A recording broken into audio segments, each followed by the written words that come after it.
On April 6, 1994, renowned cave diver Sheck Exley descended into Mexico's Zacaton Sinkhole, a seemingly bottomless abyss. But tragedy struck at unimaginable depths, leaving his diving partner Jim Bowden to fight for his own life. What caused this fatal dive, and what secrets lie hidden in the murky depths of Zacaton? Dive into this chilling tale of Sheck Exley's fatal dive in Zacaton Sinkhole. Sheck Exley, a legend in the cave diving world, was known for his meticulous planning and unwavering determination. With over 4,000 dives under his belt and a reputation for pushing boundaries, he had earned the respect of his peers. He was the first technical diver to descend below 240 meters and had an uncanny resistance to narcosis, the disorienting effect of nitrogen at depth. On April 6, 1994, Sheck embarked on a daring expedition into the unknown, the Zacaton Sinkhole in Mexico. This natural wonder,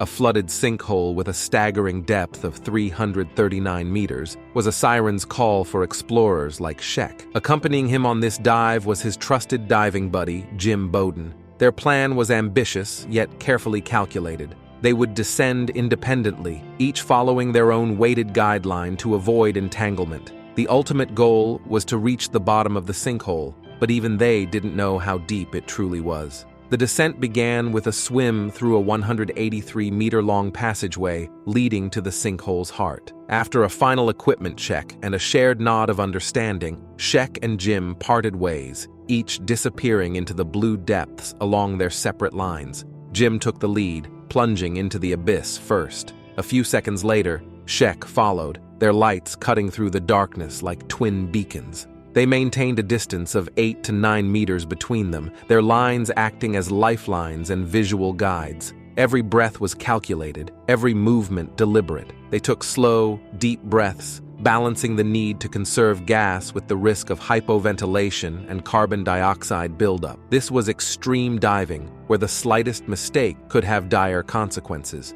As they descended deeper, the pressure mounted, the darkness intensified, and the unknown loomed.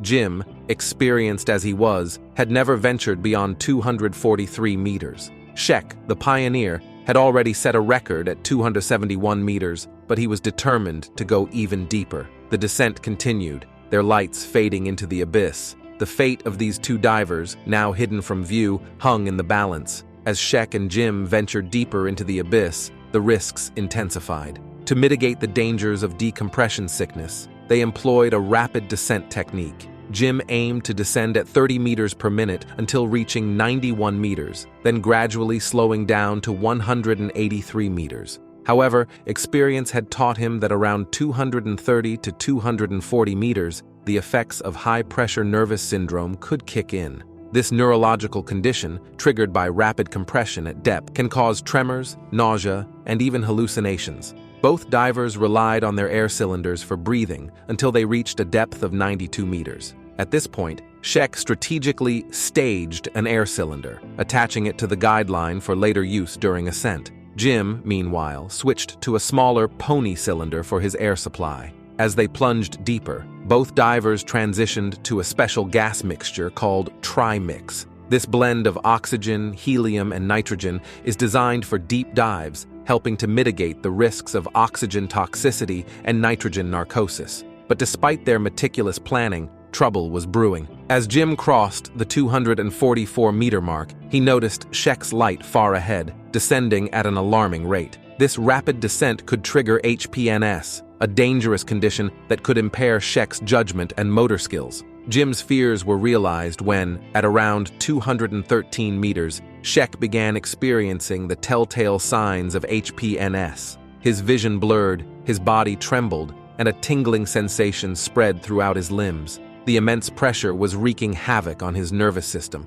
Despite the overwhelming symptoms, Sheck made a fateful decision to continue his descent, albeit at a slower pace. He was determined to explore the unknown depths, even at great personal risk. At approximately 260 meters, Sheck reached the bottom of the sinkhole. The HPNS-induced tremors continued to rack his body, but he pushed on, his determination unwavering. He found himself in a barren, otherworldly landscape covered in small rocks and a thick layer of black sediment. He had reached a place no human had ever been before, but his time at the bottom was limited. Staying longer would necessitate an extended decompression, adding hours to an already risky dive. So he inflated his buoyancy device and began his ascent. As he rose, the symptoms of HPNS gradually subsided, but the ordeal had taken its toll. Meanwhile, Jim was facing his own challenges. At 274 meters, he realized he had consumed more air than planned.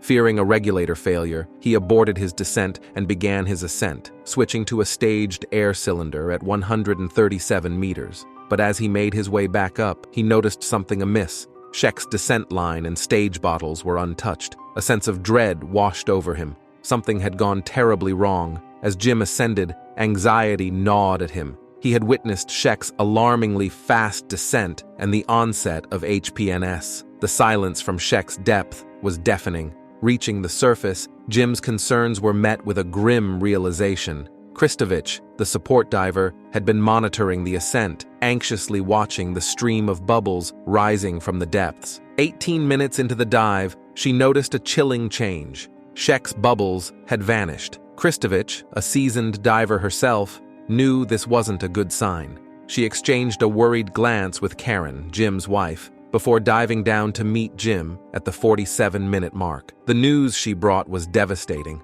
Sheck's equipment remained untouched, his descent line eerily still. Mary Ellen Exley, Sheck's wife, watched from the cliff above, unaware of the unfolding tragedy. A sense of unease prompted her to join Karen, and together they made the difficult decision for Mary Ellen to descend with an extra air tank. At 76 meters, Mary Ellen encountered Jim and Kristovich. A sense of dread filled her as she realized her worst fears were coming true. Scribbling a message on a dive slate, she indicated her intention to descend further in search of Sheck's bubbles. Reaching 75 meters, she scanned the murky depths, hoping for any sign of life. But there were no bubbles, no movement, only silence. The grim reality settled in. Sheck was gone. Overwhelmed with grief, Mary Ellen ascended, her tears blurring her vision. Jim's wife, Karen, met her at 45 meters, her own emotions raw and exposed. Jim, realizing the depth of Karen's distress, had to physically hold her down to complete the necessary decompression stops. For hours, the remaining divers endured a slow and agonizing ascent, the weight of their loss heavy on their hearts.